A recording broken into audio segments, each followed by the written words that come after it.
This is your source for local news in the Heartland. This is KTVO's Good Morning Heartland.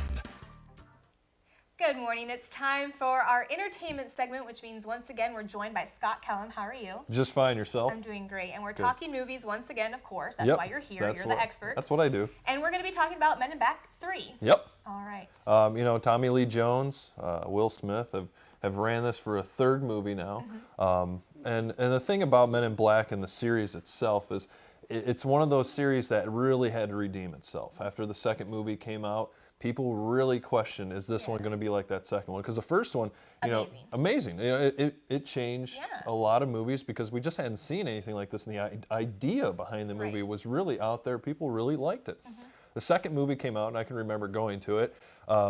Sadly, I'll admit, went to the theater for it. And completely regretted it. It was and it was all around. I don't think there was very many people out there that really liked that second Men in Black movie. I really don't remember it. It almost came across as a commercial advertising for Sprint at the time. So it was almost just to push new products from them, and which just really killed the movie, along with terrible plot. And but this third one, completely changed it around.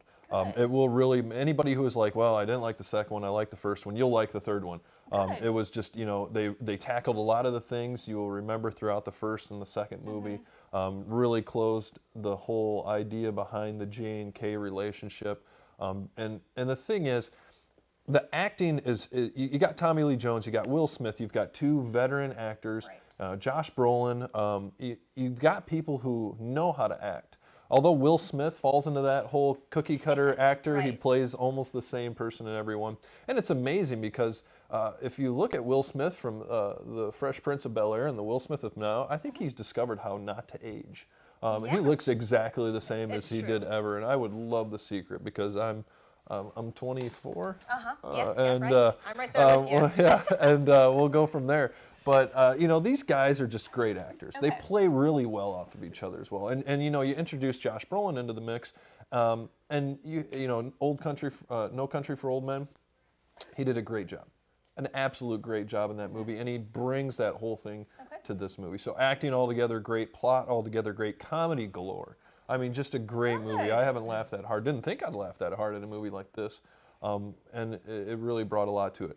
Downside to this movie, it really is directed at an older age demographic. There's a lot of swear words, a lot of cussing. So, parents either just be cautious. You can make those decisions for your children. And you saw it in 3D. I did. How was that? It was decent. Again, I can't justify the cost behind 3D. It really has to blow my mind to justify it. And this one just, same as always, just not that impressive. 2D is great. So we've kind of determined that not so much a family movie, but would it be a date movie or more of like a guy's movie?